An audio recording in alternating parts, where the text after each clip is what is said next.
Mesdames et messieurs, nous voici donc au chapitre 7, des procédures de mesure. C'est-à-dire que nous sommes toujours dans les méthodes d'évaluation de la qualité. Et donc, ce chapitre concerne les procédures de mesure. Comment on doit s'y prendre, on va utiliser quoi pour mesurer la qualité. Alors, une fois de plus, je vous remercie pour tout le temps que vous disposez pour me suivre. Alors, donc le principe général des méthodes de mesure de la qualité, c'est que ces procédures de mesure définissent la manière dont les caractéristiques de la qualité doivent être mesurées. Elles garantissent la fiabilité, la reproductibilité et la comparabilité des résultats obtenus. Alors, d'où viennent ces procédures? Donc, origine des procédures de mesure. Les procédures de mesure peuvent être définies par les normes, par l'entreprise ou par l'opérateur. Dans la majorité des cas, les mesures se réfèrent à des normes établies par ISO, par exemple, Organisation internationale de normalisation, AFNOR,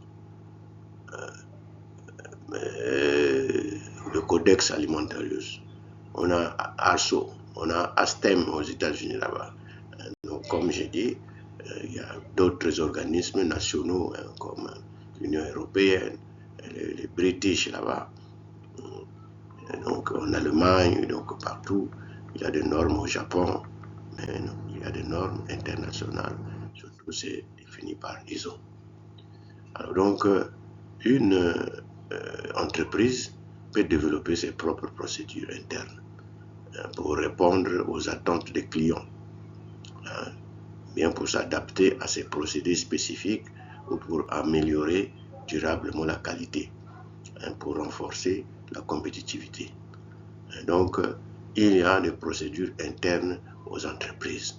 Je cite le cas de Coca-Cola, je cite le cas de Heineken, vous avez le KFC dans l'alimentation, donc si c'est dans l'aviation, si c'est donc Boeing peut avoir ses propres normes par rapport à ce qu'ils ont constaté sur le plan sécuritaire ou sur le plan esthétique.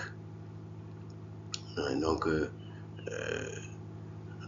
l'entreprise peut avoir ses propres normes.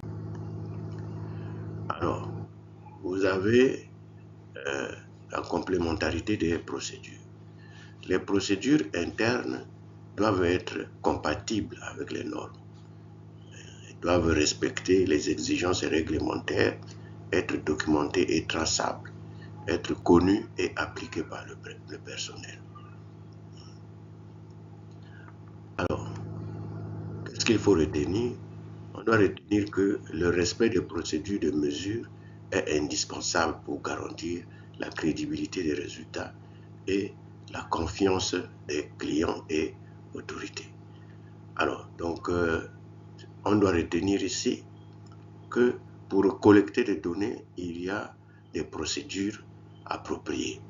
Et ces procédures proviennent soit des organisations internationales ou nationales ou encore régionales, comme les ISO, comme ASTEM, comme BSI, comme AFNOR en France, comme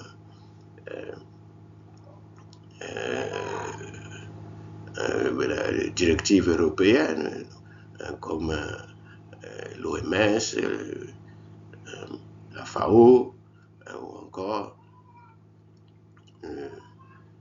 l'Organisation internationale du vin. Donc, tout va dépendre du domaine dans lequel vous serez. Il y a des procédures appropriées. Il y a des caractéristiques selon le produit, selon le service. Il y a des caractéristiques. Voilà. Maintenant, vous avez des organisations régionales, des organisations nationales. Voilà un peu ce qu'on peut retenir de ça. Une fois de plus, je vous remercie. Likez, inscrivez-vous commentez et partagez la vidéo. Je vous remercie.